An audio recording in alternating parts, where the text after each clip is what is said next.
Henry? How's it hanging? How's it happen? You guys notice this is Kevin from the Chord Progression Podcast, presented by, supported by Dark Fusion Systems, the best computing experience you can get for your gaming, creative, whatever it might be. You want to know who they also endorse? Ryan Kirby from Fit for King. That is right. So you can be just like him, just like me. Get $100 off of your entire build using the code CPPPOD at darkfusionsystems.com, the description of the podcast. Put that code in anytime during the order. You're going to get that $100 off. Ooh, yeah.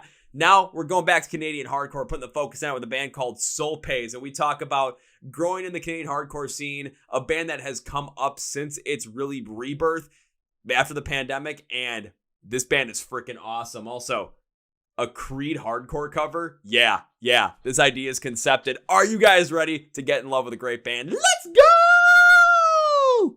Yeah. Well, ladies and gentlemen, boys and girls, listeners of the Chord Progression Podcast. I said we were going to put a spotlight on the Canadian hardcore scene, and we are doing it today. And we've got a brand new band from the Canadian hardcore scene that you might not know, but let's put a spotlight on them. Let's get you to know more about them. Let's get you into some great hardcore music from the KW area in Canada. Please welcome Tarek, Jordy, Ian, and Mitch, the band Solpais, to the podcast. So, gentlemen, welcome to the Chord Progression Podcast. Hello. Thank you so much for having us. We really appreciate it.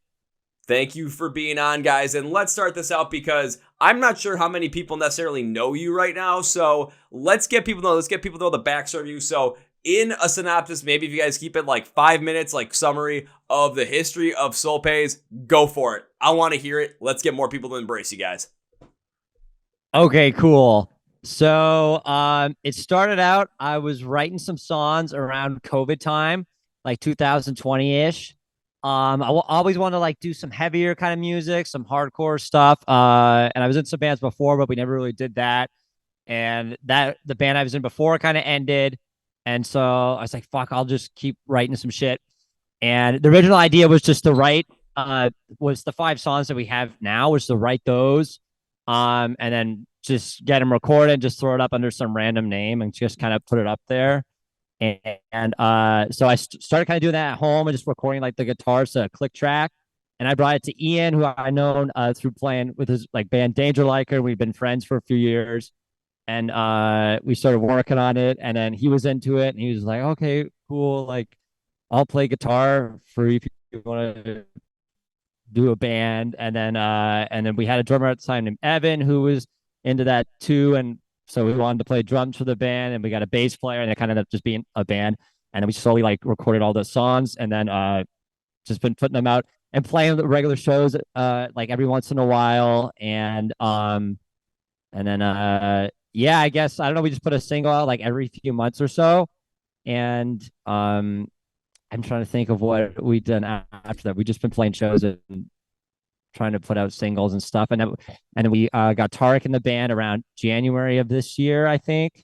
And then October. Oh, really? Okay. And he joined October last year. And then Mitch joined our band in I think like July or August on drums, because we didn't have a drummer at the time. And yeah, we just been playing a bunch of shows the last few months and stuff, and really getting things going. And yeah, I guess that's kind of how the band like band and starting everything. Well, I mean, that's about as good of as like 2.5 minute synopsis as you can get. And I think that one of the main takeaways I got to ask about that specifically, though, is you guys, like, you started writing music for this. You guys were in different bands before, but you started really writing music for this during the pandemic, during COVID time. And like what you said, Jordy, you were writing this stuff, and you used to be in a lot of other bands that really didn't fit towards the hardcore style. So why did you decide to go and write more towards the hardcore style during that time, which has led you guys to where you are today with Solpais? Well, I think for me, it was just because of the music I was into at the time. At the time, the new Code Orange record, at the time it was new. It was called Underneath. It came out. And then I'd been really into Turnstile and like Knock Loose and everything for years, and Comeback Kid. And I was like, oh, fuck it. Let me just do that. Because it was kind of hard because I could never write that music before, and everything I tried to do just sucked.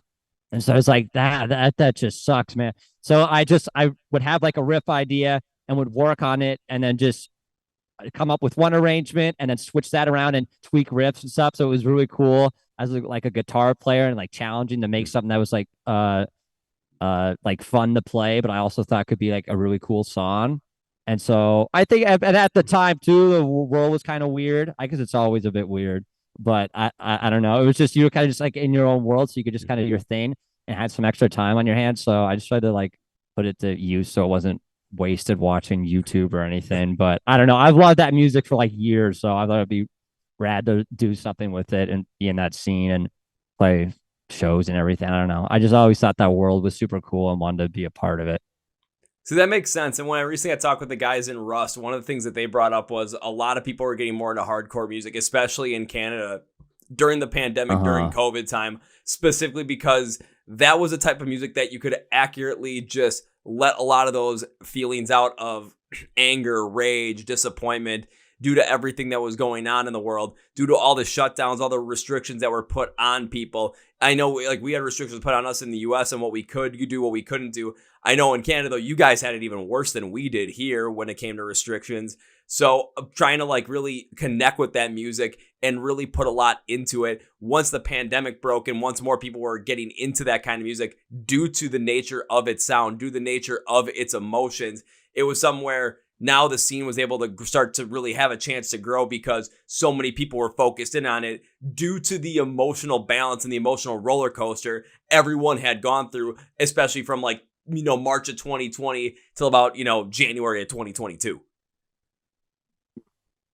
Yeah, straight up. Yeah, it was super trippy just looking at the world in a different way too. And so that like affected everything lyrically and just yeah. Yeah, I don't know. It at least got something like positive out of it, right? Is like art's always a cool thing for that. So yeah. Yeah, at least something cool came out of it and everything. Cause yeah, it was super weird time and trippy and everything. So it definitely was one weird time. I got to ask the other guys though too. It's like when during the pandemic, was that a time when you were really getting more connected with hardcore music and really helped you get into this to really become part of this gigantic growing Canadian hardcore scene now from the pandemic, or was it something that you were always into and now is just the perfect time to be able to jump into this and really go full force into it? Yeah, I think when it came to getting into hardcore, for me personally, I've always kind of been around like hardcore and metalcore. Um, the band that Jordan was talking about that I play with, Danger Liker, we were kind of more of like a more prog metal band. But I mean, like I've been into, I see We Came as Romans in the background over there, and like To Plant a Seed was like my jam, like back then when it first came out. That was awesome. And like one of my main influences is Misery Signals. So just when Jordan came to me with these songs, I had been, playing those other band songs of influence, like Under Oath, Norma Jean, stuff like that, to the point where when he kind of came to me with the ideas that he had, it was just really natural to come about with those ideas. So when it came to like learning the guitars for those songs, everything kind of just felt natural with the ideas that he came forth. It was almost like I had been listening to that for so long that it seemed almost like something I had kind of been like waiting to do for so long, but went down other avenues in the process. What about you? Honestly, it's just like really in the past year I've started listening to a lot more. Like I listened to like a bit of Knock Loose and like Comeback Kid and stuff like that, but then I just knew Jordy, and when I heard they were looking for a new drummer, I know Jordy's a great guy, so I wanted to jump on the opportunity, and then that kind of opened the world up to me a little bit, and I have been listening to it a bit more recently. But yeah. Yeah, I'm not gonna lie. Like, I kind of really only got into hardcore when I joined Solpais. Uh, yeah, being totally honest with you, like I spent a lot of time during the pandemic, like learning about just like production and kind of like I don't know, just trying to learn what I could do and like how I could record my own music and like get that kind of going. So I spent a lot of time just making demos and shit. And I got really, can I swear on this? Oh, fuck yeah, you can swear on this. Okay, I just gotta make sure. So yeah, I spent some time kind of like getting familiar with like Ableton and stuff and chatting with like I kind of like met Ian around like a little bit before the pandemic. And so by the time that like they were looking for a bass player, I just kind of had been so confident with my skills that I was like, yeah, I could like step up to the plate. It's super cool. So the gentleman who was playing bass before had reached out and was like, hey, look, we're looking for a fill. You want to step in? And since then, it's been really sick. Like we've had a really warm response from a lot of bands, and like especially a lot of like the venues and promoters. Like we seem to pull a crowd, which is sick. And like people seem to really like the sets, which is really, really sick. And we try to put a lot of love and care into it. Um, yeah, we've been kind of just exploring a lot of different, even just like sonic avenues too, because now that we all kind of like have our toes a bit into production, when it comes to writing and like recording, like Jordy does all the writing, pretty much all the writing, and like we kind of get the songs and we have room to like take our own spin on things. Like if I want to write like a really sick bass line, or like we want to change drum fills, or like we want to change a whole arrangement, like the way that something's arranged, like we can do that. Which is nice because we all kind of can work collaboratively and like make some sick shit. But yeah, because we all have like a bit of an ear of what we want to hear, and none of us have an ego about like, oh, I need to have my stamp or whatever. It's kind of just like we're throwing a bunch of stuff at the walls with a lot of the production stuff, and like Ian is the dude who's mixing and mastering and like engineering all of our stuff. So we've had a lot of chats just about like, there's not really anything that isn't allowed in hardcore. It's just whatever gets the vibe across. And that's what I've kind of noticed with the scene is there's a lot of like rawness in their music. There's a lot of just like willingness to kind of show whatever they want to show. And sometimes, yeah, it's that like frustration and anger from, a really shitty time, a really tough time. But yeah, I think as a band, we were kind of able to really harness that, honestly, and like put that into our music. Especially with the last few songs, I'm not gonna lie, like they're kind of angry. The production's really intense. Ian's done a really, really sick job. Ian's done a really, really sick job on them.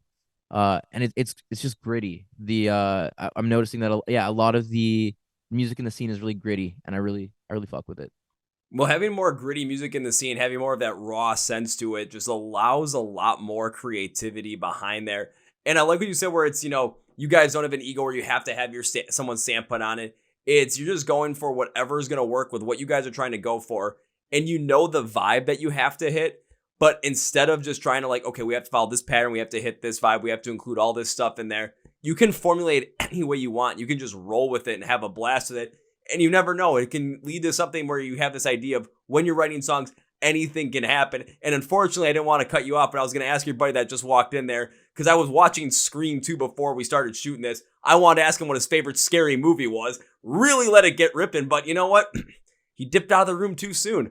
Unless he's like coming over here and is going to, just do the exact same thing to me. That'll be a trip. That'll be a trip. He might pop out of the closet. Yeah. Soul Man is always popping around. If he pops out of the closet and goes, "What's your favorite scary movie?" I'm just going to look at him and just start, there's a lot of scary movies that were a little bit too seen for me. But once I started listening to Silver Scream, I think a lot of those scary movies came into their own, commercially and artistically. Yeah, dude. Great albums, by the way. Silver Scream and Silver Scream Part 2. Ice Nine Kills albums are fantastic.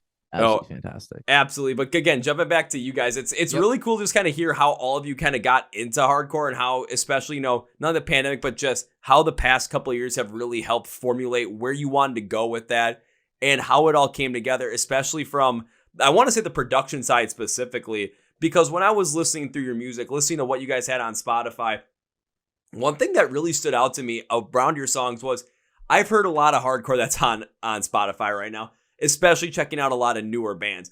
And yeah, you can hear that rawness that is in the sound, but when it comes to the mix, you can really, really, really hear that roughness and rawness, which is fine. Don't get me wrong. But the style that you guys have, like, you can feel that it's raw. You can feel that it's just natural. But from the production side, you listen, I'm like, this is something that's crisp. Production-wise, it's clean. It's fluid. There's not this part in there where it sounds like it was recorded on a flip camera in somebody's basement, and you're hoping that the audio just looks right and sounds right. Nah, it's like the production side that you guys went on, specifically Turk and Ian, what you guys are able to do production-wise, work with what you guys know, learn about it even more, and put these things into there. This stuff sounded like it was professionally produced already, so I gotta give you props for that. Oh, thanks, man. I really appreciate that. Yeah, when Jordy came to me with the ideas, he just basically gave me like a front to back the whole song, just guitars. So we kind of had this like performed piece to work with, and I think my intention going in when it came to the production was I did want it to sound like it was kind of like played in a room, and in that sense that, you know, Jordy was playing it, I could just kind of make the drums go to it, but I didn't want it to sound, because, you know, like you said, you've listened to a lot of hardcore on Spotify, and you can kind of get that spectrum of the rawness where it's like it sounds like it was like, you know, recorded with like one or two mics or something like that. But then you get the other side of it where it's like, oh, this sounds so to the grid, on the nose, almost like too crisp. So we kind of wanted to find that balance of like, oh, it has that rawness, like, you know, an album for me that defines that is Lost in the Sound of Separation by Under Oath. And yeah, it's like when you go listen to that, like that sounds like super raw, even though it was multi-track recorded, so everything was recorded individually, but it sounds like it was like a live off the floor kind of thing.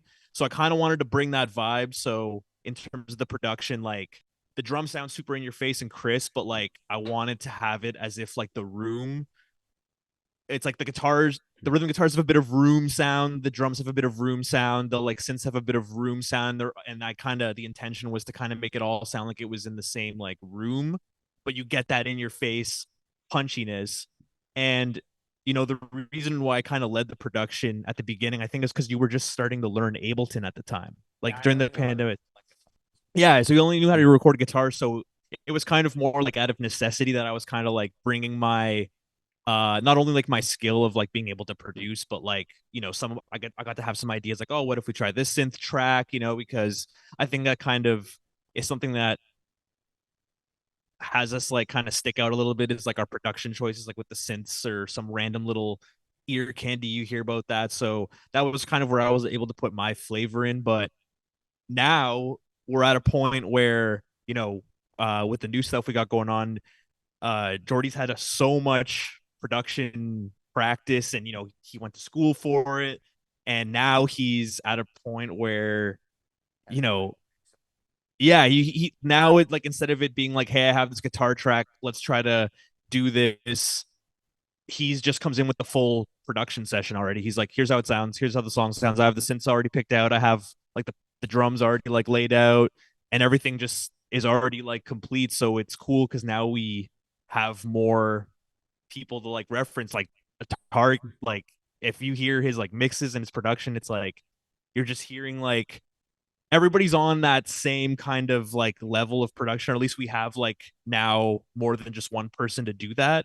So then now, like, what's coming is like, you know, you still get that production, but there's going to be a lot more like selection of like, you know, that grit and that kind of like in your faceness. I really appreciate you saying that, by the way. Thank you. Oh, you're welcome. I think you really described it perfectly with what you were going for when it came to the production side, wanting it to sound like it was, had the production behind it, it had that crisp and clean feel behind it, but it wasn't overdone to the point where it doesn't sound like it's, you know, doesn't have that rawness of the hardcore feel to it. And the way you described it, where it's like you have everything programmed, but you left a little bit of room in there. So it kind of sounds like everything is still in the same room together. It doesn't sound like it's, okay, we track this individually, now we track this individually, and now we're trying to put the two together. Because when you're thinking about it, when you're thinking about hardcore, you think about just smash and grab, real just raw energy. You think about that kind of DIY feel to it at the same time too. And you want that in there because it perfectly encapsulates what the genre is. It perfectly encapsulates the idea of the genre going forward. And you listen to some of the big hardcore bands that are out there right now. I'll use Knock Loose as an example. You listen to the Terra Fabric of Life EP. Holy crap, it's, listen to God Knows, and it's, yeah, is that nicely produced? Yes, it is. But it still sounds raw. It still sounds energetic, and it still sounds, you listen to the drums pounding, and it's, like you're setting there. You do not want to leave that area, and you still feel that rawness. When they play live, you still feel that rough and rawness to it. Yeah. That is the key capacity behind all of it. And what you guys are able to do already with your mindset and how well you guys are able to produce this stuff together and work as a team. yeah, you're able to create tracks that sound professionally produced, that have that feel to it, but still have that raw edge to it. So it doesn't sound like it's way too over the top and potentially commercialized in the same way, where you're losing out on that authenticity that the core hardcore audience especially is connecting with.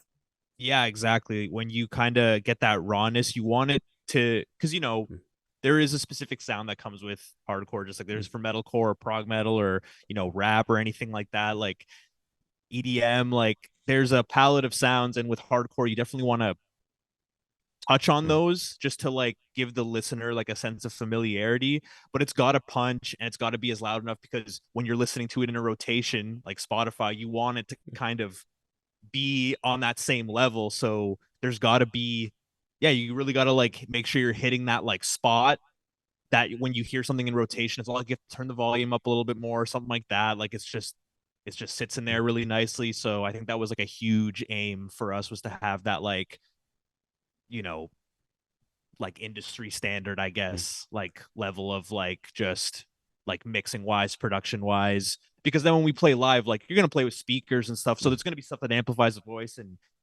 we all trust in each other and how we perform. So it really just is locked in, and with the loudness of the speakers, like it translates the same way, like you were saying with like Knocked Loose, when you see them live, like the drums hit, but it sounds so raw.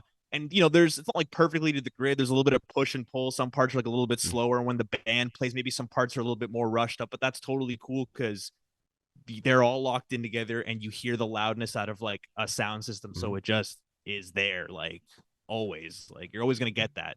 Yeah. And between the recorded version and the live version too, it's you want to give people a similar but different experience, because when you're listening to it in recorded version, you might be in your car, you might have your earbuds in, you have your headphones on while you're in the gym. You might just be having a bad day. You might just blast it through your speakers and have this whole entire moment of fuck this shit, and have a blast with it. But when you're seeing it live too, it's maybe it all depends upon how the band's performing live, how you guys are going to perform it. It depends upon what the crowd is anticipating, how the energy of the crowd is flowing from one set to the next that night. Because if the crowd is flowing a little bit faster and they want more of that, faster paced stuff, maybe you're going to take those songs and increase them a little bit in speed so that you can absolutely maximize out on that. Still, it's a similar experience, but in a different capacity to keep up with that and to give people the absolute experience that they need. But also, let's be honest, if people have to turn up are listening to Spotify or whatnot, and a song of yours comes on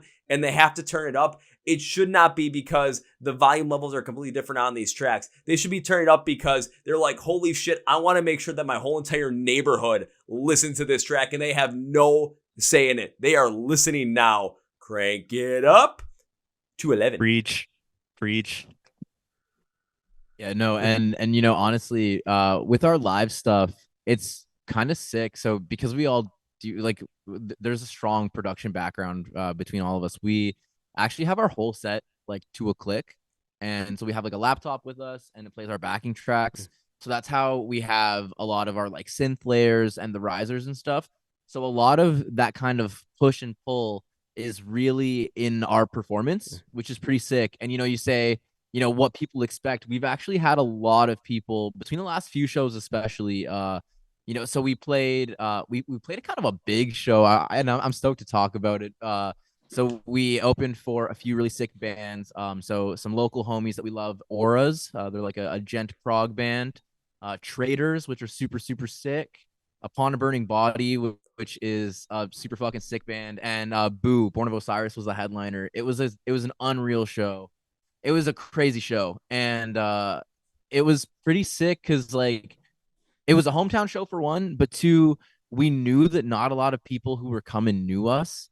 So we could kind of go in and be as hectic and chaotic as we wanted to. And so I've noticed, especially like in the last few shows, we've just kind of gotten so locked in with the music that we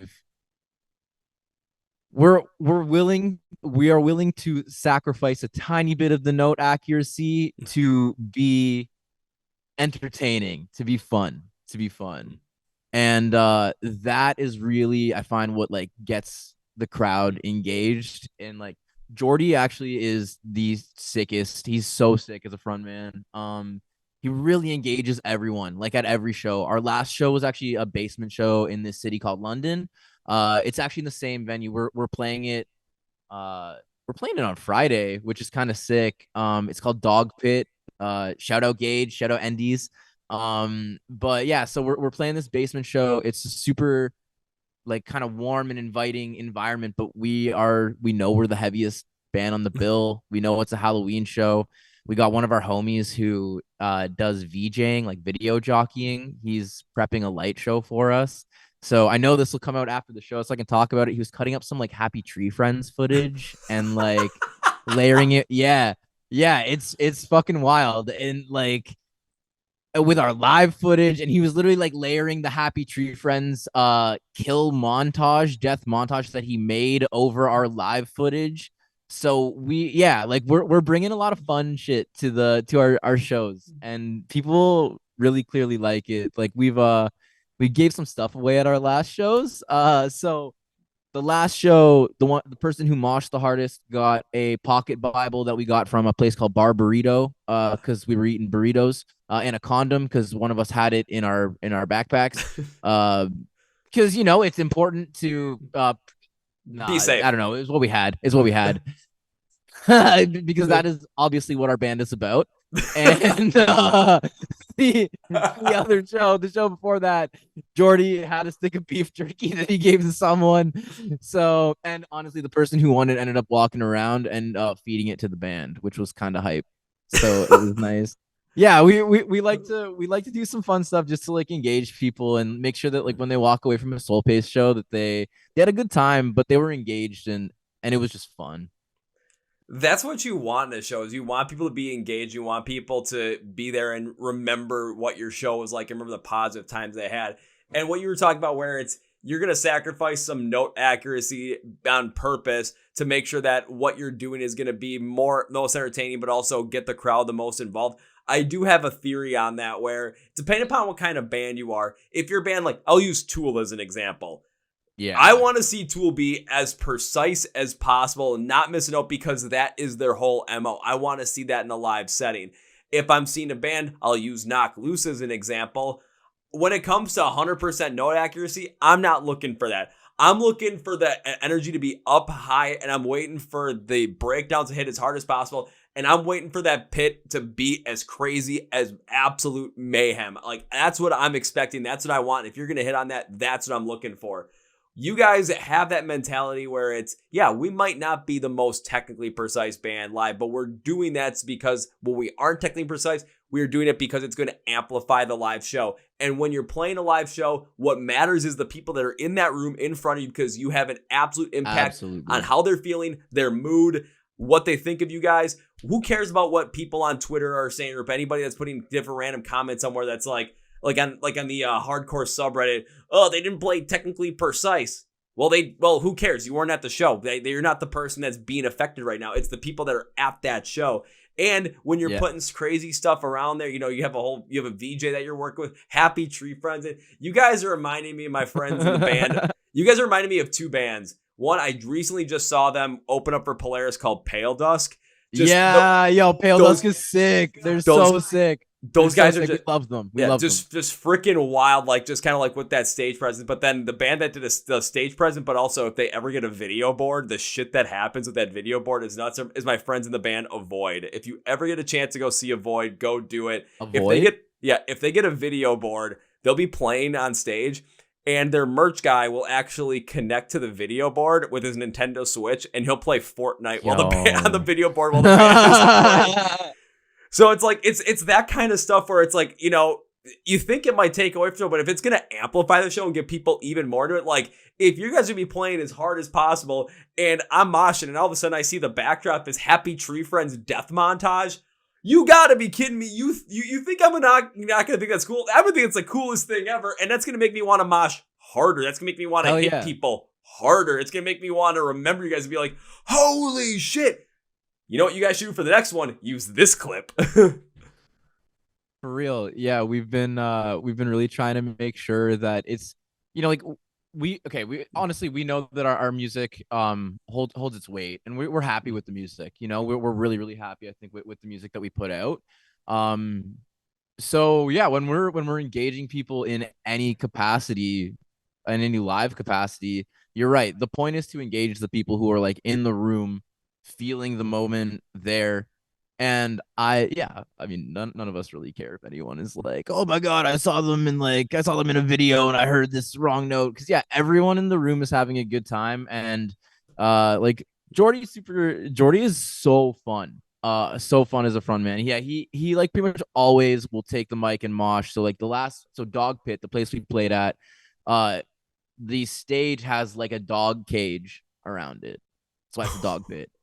So it's an open top cage, right? We're not caged, but like it's got a cage around it. And Jordy just like took the mic outside of the cage and was just moshing with everyone. And like he's super down to shove people around and just like have a good time. And yeah, that's just it. Like we want to make sure, especially because we've been, as we started to like play some shows and more frequently, we've not every show is an opener now, which is nice. But when we were opening shows, it's you got to get people engaged. You got to get the crowd warmed up and like, well, real shit. You got to get them ready for like the next couple bands, right? So it's good to have someone who just kind of will command the room and have that energy and make sure that people are feeling it. Because yeah, like we know that sonically they're gonna feel it. The music is good. The live mix is really good. Because again, we've got two people who really know live sound really well on the team. So it's kind of goes without a hitch. Say, jumping into the pit live, moshing with the mic in your hand. Jordy, don't tell me with a good time, man. That just sounds phenomenal. Fuck yeah, dude. You just drink a bunch of fucking like tea and shit before the show. Like I had a tea before we did this interview. It's so hard to sit still right now, man. I'm so fucking hyper right now. I would do this whole thing naked if if it was a thing, but I'm not going to. I mean, if you did, I'd have to do a little bit more editing to make sure that your whole most of your body was blurred out and whatnot. But yeah, I don't want to put you through that. Well, first off, thank you for that. Secondly, if I had to get put through that, I'd just be like, oh boy, here we go. But it would definitely be a trip to try and figure that out, or just have like the band's logo like follow you around as like a censor bar. Yeah, the little face of the guy right here. Yeah. Or we'll just have Ian just like hold Togepi in front of you, just like follow you around with it. Oh, okay. It could work. I don't know. I mean, but just again, thinking about what you guys were just talking about, just with that kind of style of music, with Jordy, with your kind of style of being a front man, with that kind of mentality, especially when you guys were opening a lot of these shows, yeah, that's gonna be stuff that people are gonna remember, especially if it's for a hardcore setting. It's somewhere people might not know your music. People are gonna be there for the headlining bands, of course, or even maybe some of the other openers. But to try and get you guys into them, it's like, okay, how can we get them into it? How can we get them warmed up? If you guys if people are starting moving, you jump into the crowd, holy shit, okay, now we're into this. Now this is a whole different perspective. Now if I'm moshing, I'm like, shit, I want to go and potentially, I'm like, I want to mosh with the lead singer. But at the same time, I also don't want to accidentally hurt him because they might have to play another show the next day, and I do not want to make them miss that show. But if you come flying in at me and try and take me down and be like, oh, it's on, and then things click in my brain, and then I go back to the time I remember a security guard wanted to go one-on-one with me in the pit, and my eyes grew wide, and I was like, I can actually hit a security guard in the pit and not have any bad consequences happen to me. Yeah, that's tight. It, let's do it. That's the kind of shit that you're like hoping for, and the shit you remember from shows as fans. And if you guys are gonna provide that every single day, people gotta go see your shit live. I always get worried though, because I have the mic and I hold it really close to my face and shit. Like when I'm I don't know, like singing and stuff, and when you're moshing stuff. So I always have this thing in my head that someone's gonna hit it and it's gonna like knock my teeth out or something. So I always get worried, like, fuck, man, I hope I don't do something to a tooth or something, or I'm gonna have to get like veneers or some shit. Or get like dentures or something. But I always worry about that. That's the one thing in my head, but it's like, I don't know, you gotta like do something, I'm not like Josh Groban where I can just like hit like crazy notes and shit. So you gotta like make it worth people's time and everything. And just have fun, right? I mean, what if you were to jump in the pit and just go full Josh Groban and try and hit some immaculate notes? Yeah. You raise me up or shit like that. Like in a mosh pit would be so tight. Hey, if you really want to do it though, all of a sudden just jump in the pit and just all of a sudden be like, "You guys ready to fucking mosh?" And then cover something by Creed. Oh yeah, I did a Creed at karaoke not too long ago. I would the first time, dude, when we ever get like an hour set, 100% we're putting a Creed song in the middle, even just the chorus or something like that. It's so gonna happen for sure. Just all of a sudden you're gonna go into the pit and you're like all of a sudden, all right, surf me there, and you're just gonna lay down just like, let's go let's make our escape. Come on, let's go there. Yeah, and dude. You take me higher. Higher. And get like the silver pants he had on in the video too. Oh, absolutely. Or the 2001 Thanksgiving Day football game halftime show they did. He's flying. You guys need to find somebody to hang on some sheets and just go flying around the video. Yeah, dude. Cirque du Soleil hardcore. Hey, if you guys are able to cover a Creed song in a hardcore version, that would be something that I'm almost dead certain you put it out there, it goes on TikTok, goes on Instagram Reels or something. Everyone's gonna be like, wait, this exists? And they're gonna be like, shit, is there a full version out there? Why, yes, there is. And you can go listen to it right now from Solpais. Yeah, you can get it right now. That would be kind of rad. They just do like, random covers of like 2000s like ass rock and stuff. Just do like, just fucking Creed and stuff. I would love to do like some Nickelback too. With Shine Down, a Saliva. Or Chevelle. I thought it was a guitar company. Just a hardcore version of I'm so addicted to all the things you do. Yeah, dude. That'd be cool. Simple Plan. A whole boatload of stuff, man. Yeah, but I'm like, if you guys are going to do one, start out with Creed, especially with the way that people are getting into Creed once again, more and more, like, as time goes on. And I know they're, like, doing, like, reunion cruises next year. It's like, no. Yeah. Now's the time. If you're going to make a hardcore cover of a Creed song, this is the year to do it. Yeah, all the planets are aligning in Creed's favor right now. If we do that, we're going to get so much more press, but I'm so down. If we can get some of that, change coming in from that, I'm so game. I'm kind of half expecting by the end of the year now, I'm going to get a message from you guys and be Tarek like, hey, you know that Creed hardcore cover you mentioned? Yeah, it's ready. Here you go. Can you push this? I'll be like, motherfucker, we're putting this shit out there. Let's go. It would be kind of rad. We might have to do it, dude. That'd be kind of cool. I'm trying to speak this into existence right now. I'm trying to speak it and like get you guys convinced enough to actually pull this off. Just manifest it. I think it's like 4 chords or something. Like it wouldn't. We could so do that. You see, it makes a lot of sense, and all of a sudden, you never know what might happen. It might be that one song where all of a sudden it's when people go and see play live. There'd be a lot of great songs out there, but it could be that one song where people are like, I cannot wait to see what happens when this song comes out. I want to go. I want to mosh. I want to fucking slam it. I want to go just absolutely ape crazy to Creed, but hardcore Creed. Yeah, that would be the perfect encore too. You can't top like Creed in general, but then you play like hardcore Creed, like Creed on heroin. Yeah, but you like everything shuts down. Everyone's like, one more song, and then all of a sudden you get this like production to kind of come up with the lights, and all of a sudden you just hear in the back, "Can you take me higher?" And then and you just get like a little like spotlight like video of the guy in the sheets just flying around. Then the lights go off, and then you guys just go full into the song, and everyone's just in awe of what the hell they just witnessed. The sheet guy. Shoot, Jordy, you might have to be the sheet guy. You might just be flying around. That's not. I got such bad motion sickness, dude. If I can't sit in the backseat of a car, there's no way I'm gonna last flying a sheet through the air. You have to do so much grab all after. It's crazy. Dang. Well, I'll try it for you. Well, try it for me. The show I get to go see you guys at. That's when you try it. Yes. Yeah, let us know when you're coming, and we'll play the Creed cover, and I'll fly from the rafters, being held up by like Fruit of the Loom t-shirts.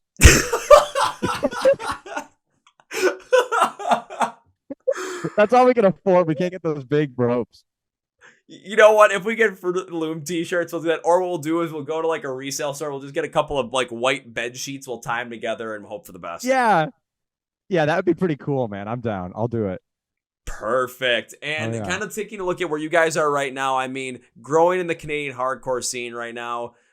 I mean, you guys are already talking about what you're doing live show wise to stand out from the crowd. What's one of the biggest positives that you've seen with the growing Canadian hardcore scene that you guys are now a part of since, really got amplified since the pandemic? I've noticed it's a lot more diverse now. I'm seeing a lot more women in the scene, a lot more queer people in the scene. It's just a lot more diverse. Seems to be a little bit more. I don't know. It seems to be like a little like people want to change things a little bit more because there is some weirdness overall in the scenes in general, and sometimes weirdos get in scenes and stuff because it's like anything really. So I think people just want to try and have like a positive time and just really go for it. And so I think the diversity is really cool. I think in general, just the energy of the band seems to be really up and everything, especially since COVID too. Just going to concerts in general has been super cool because usually the people appreciate it a lot more and aren't so like spoiled with it.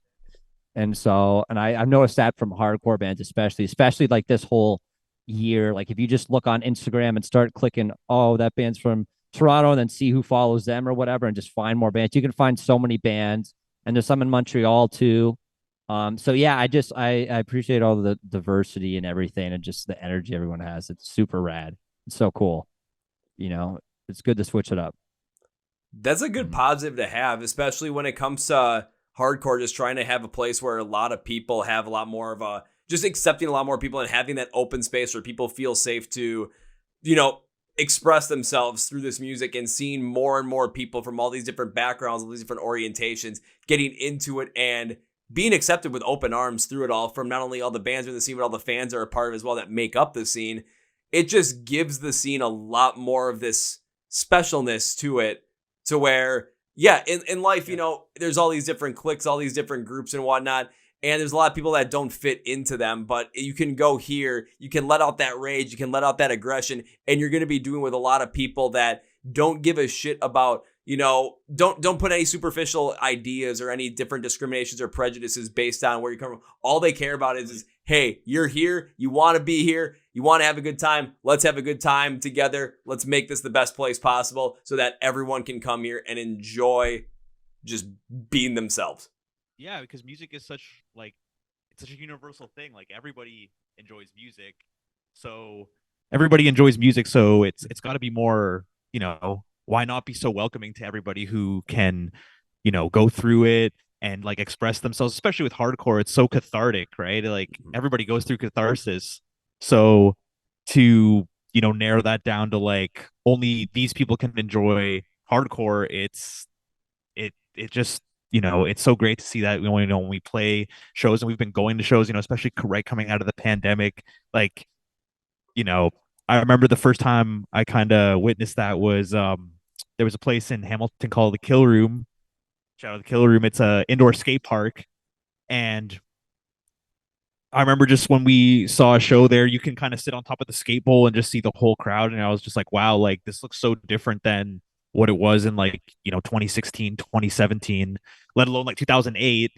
Like it's really cool. And it's gone a lot bigger too. I think one thing from the pandemic was a lot of people kind of there was that sense of catharsis and that sense of like I don't really know, it wasn't like negative, but it was definitely like aggressive in a way that people wanted to let out that aggression. And I think hardcore and metal kind of coming back on the rise was like a huge indicator of that. People wanted to go to shows and just like mosh and just like toss them around, not just toss themselves around, like, not just to it was more in the sense of just like letting out that aggression and just like, doing something you've never really done before. Because I think people kind of saw metal shows from more of like afar. People would be like, oh, like, the mosh pit is like crazy, but it's a little too like maybe not for me or something like that. But it's cool now because people like toss themselves in a mosh pit. There's, not as much like crowd killing, which is like nice. Like you get to see people kind of just like, can throw themselves in a mosh and, not have to walk out with like the, any blood or anything like that, which is kind of nice, and it's like, and it's just really cool to see like there's a lot more like welcomeness into the scene, whether it comes like different styles, different groups of people. It's really great. Like, it's awesome. Yeah. I think that's pretty well said too, especially on the end of, it's seeing people jump into the pit more because it's less crowd killing and people are less afraid of the fact that if they're going to jump in there, they don't think they're going to come out there and just have blood coming down the side of their face. Of course, is that always a possibility every time you enter the pit? Yes. Has that happened to me before? Yes. I've been bleeding from my face I've broken a finger before. And damn. Yep. I broke a finger. And then I went down to the medical people. They looked at it looks like it's kind of set back incorrectly, but they pulled it back out and set it back in. Didn't have a splint, so we just taped it together. And then I ran back upstairs because I did not want to miss seeing A Day to Remember headline. So I'm like, I'm not missing this. Yeah. I was going to mosh for one song because I'm like, I don't want to mess up a broken finger. I put the one song in my head, and that's what they open with. And then all of a sudden they open with Right Back At It again. I'm like, okay, now they go to Second Sucks. I can't not mosh to Second Sucks. Then they play Paranoia. I'm like, I can't not be in this giant circle. A second broken finger. And then after three songs, I'm like, I got this. I'm throwing everyone around, left shoulder, left arm, right hand with the broken finger. I'm looking like I'm saying the Pledge of Goddamn Allegiance so my finger doesn't break. I'm just, every time I get, just push right against here. And it was fine. So yeah. Even when you get hurt, it's like people are not in these pits. Like people are not going to be like, oh my God, keep them down there. No, the number one golden rule is always, if someone falls down, you pick them right back up. You pick them up. And it is followed religiously now. Yeah. Religiously. That's like the unspoken rule for sure. Like, and a lot of people even, I don't know if you had any friends, where they go to their first metal show and they're like, oh, the mosh pit, like, I don't know. And, it's always the first thing you tell them. Like, it's not an unspoken rule, but it's the first thing you tell them, like, don't worry. If you fall down, like, people will pick you up. Like, you'll just get people to pick you up. Like, no problem. Like you said, are you going to get, kicked in the head, maybe? Like, it might happen, but it's, it's sometimes like, I've definitely been through those instances. I don't know if you guys have, but like, you've been like in the front, you're like enjoying it, and then suddenly you get like a kick in the head, and you're like, oh, it's some guy like crowd surfing from behind me trying to get to the front. You're like, okay, well, guess I couldn't prevent that one. But what have you had any like things happen in the mosh pit before? I got dropped once crowd surfing, but again, like before I knew what happened, people had literally lifted me up. Like everyone is so like they're all looking out for each other so much and taking care of each other. But yeah, I realized I was going like head first to the front, but then like I'm too big to be crowd surfing, but like my whole body gets dropped on people, so I always go feet first now, and I've never had an issue again. Not bad. And it's just somewhere you guys are taking part in it too, and it just brings a lot more connectivity to the scene that, a lot of the bands that are in it too, it's you guys are going to shows, you're in the crowd and you're connecting with people in all sorts of ways. It's a beautiful thing. I've got one more question for you guys before we wrap this up. It's something I ask everybody. I asked the guys in Rust this, and I'm asking you guys the same exact question because I want to put a spotlight more on the Canadian hardcore scene. So I'm going to give each of you guys one. Can each of you guys give me one band from the Canadian hardcore scene that we should be checking out? The bands I will disqualify from this are Rust, because we had Rust on the podcast, and the three bands that they gave me, which were Bad Bet, Fight on Sight, and Rockpile. I really loved Constrain. We played with them in Milton like a month ago, but yeah, they're really awesome. Very raw and aggressive sounding, but yeah. I gotta show some love to the boys in Single Wound from Woodbridge. You gotta check them out. If anybody wants some like good, like super high energy stuff, Single Wound. And shout out Cole, one of our first song, I Am Nothing. He's the guest vocalist in there. So yeah, shout out Single Wound. Oh, okay. I have a few in mind, but I'll say Reality Denied. And because they're cool live, and their singer one time had FUBU jeans on from like 2000, like giant FUBU jeans, and I was like, that's so tight, dude, that's so cool. And so I'm gonna say them because of that, and their music's cool and they're fun and everything to watch live. They're cool. So Reality Denied. I am gonna shout out Brantford beatdown band called Panic Response. They're fucking sick. They're so sick. And shout out my boy Will, who is now officially their bass player, who also takes some sick photography. But yeah, Panic Response is fucking sick. We're playing with them in January in Toronto. That's going to be an all ages show, which is going to be pretty sick. We're actually throwing that show, which is pretty fucking sick. Super heavy, super raw. Production is really massive, and you'll probably break your neck listening to their new album. Oh, I like the sound of that. I have two main motives for. Go ahead. I was gonna say, can I add one more? Can I cheat and add one more? Okay, cheat and add one more. I'll allow it. Okay. Thank you. Best stage presence, a band called 027. We played a show with them, and it was the sickest shit. I got it. Like, it's like talking about memorable stuff at shows. Like, it was in the energy. Like, there was one point where the vocalist, it's like a 3-piece band. So it's like a guitarist, vocalist, bassist, and drummer. The singer, like, he's rocking out, he's like headbanging, he's got long hair, and the mic stand falls over, and someone's gonna go and pick up the mic stand to get it, but he literally just nosedives into the floor while still playing and is like screaming into the mic.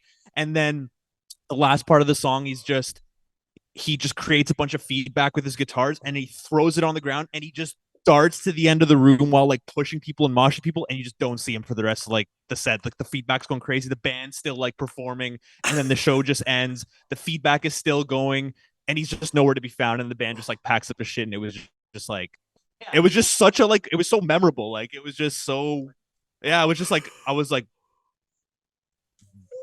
yeah, like, just speechless. Like, yeah, it was like crazy. 027. Yeah, check those guys out as well.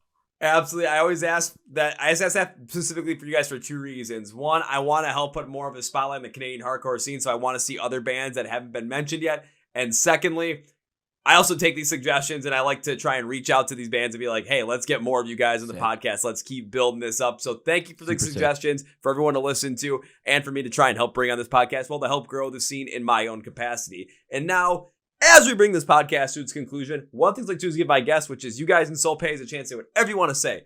Plug whatever you want to plug. Promote whatever promote the other podcast. So, gentlemen, the floor is yours. Okay, so first of all, thank you for having us on. That was super fun. We've never done anything like this before, so that was rad. Thank you very much. And we put out a song. Oh man, I guess it was the beginning of September now. So it's called "Push Them Away." It's really fast and heavy, and it's super fun live. So check that out. Follow us. All of our socials, TikTok and Instagram, are called solpais.wave. And yeah, check us out on there. We're always on there. You can say hi and whatever, and we'll talk back to you and everything like that.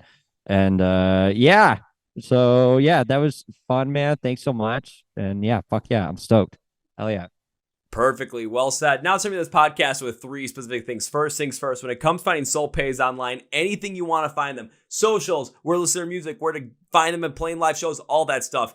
You don't have to Google it. I'm going to be your own personal Google. Go to the description of the podcast where it says find Solpais online. Links and labels for everything are going to be down there so you don't miss a beat. Stay in touch with these guys, follow these guys, listen to their stuff. It's good stuff. Now it's time for number two. Gentlemen, whenever guests on the podcast, I enjoy the podcast, I tend to make a certain promise that says, thank you for being on the podcast. I really appreciate your time, and I would like to continue to support the band in the future. And gentlemen, you hit on this. So it's not an if.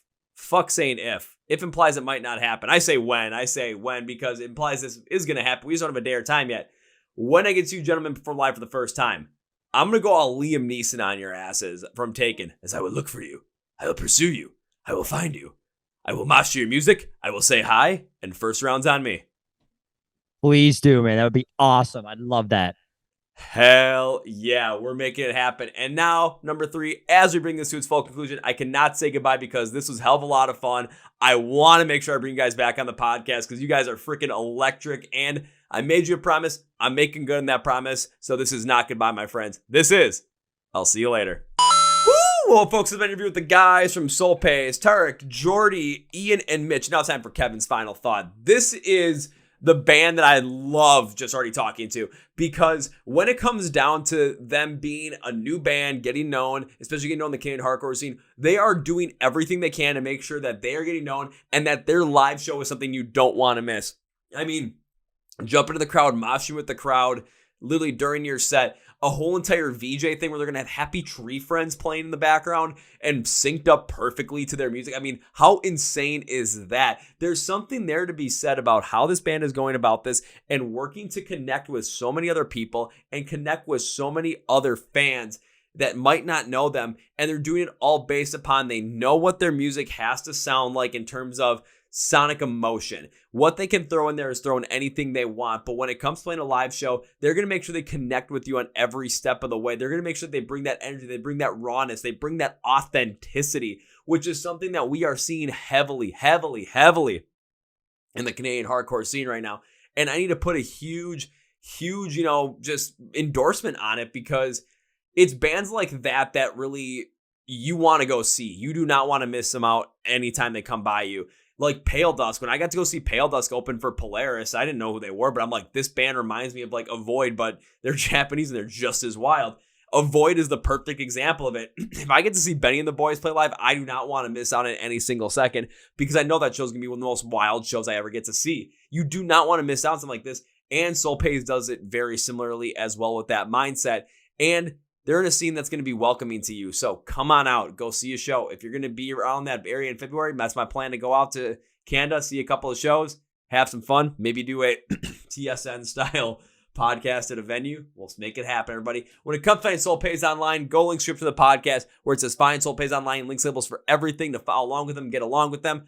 Also, be sure to follow us on social media as well for the Corporate Coach Podcast, Facebook, Twitter, Instagram, link script to the podcast below. Hit subscribe right down here if you're on YouTube. Hit that follow button if you're on Spotify, Podcast, iHeartRadio, Amazon. Also, like this episode as well so it gets pushed in the algorithm. Leave a comment if you liked it. Leave a comment what you thought about Solpais. Leave a comment what you thought about my crazy ass too. Now, thank you, boys. This was great. We're going to dive deeper into Canadian hardcore in coming episodes. So on that note, that's it for today, guys. Thank you for watching, listening to the Chord Progression Podcast. My name is Kevin, and you guys know how I end every single one. That was the big, healthy, and hearty. See ya!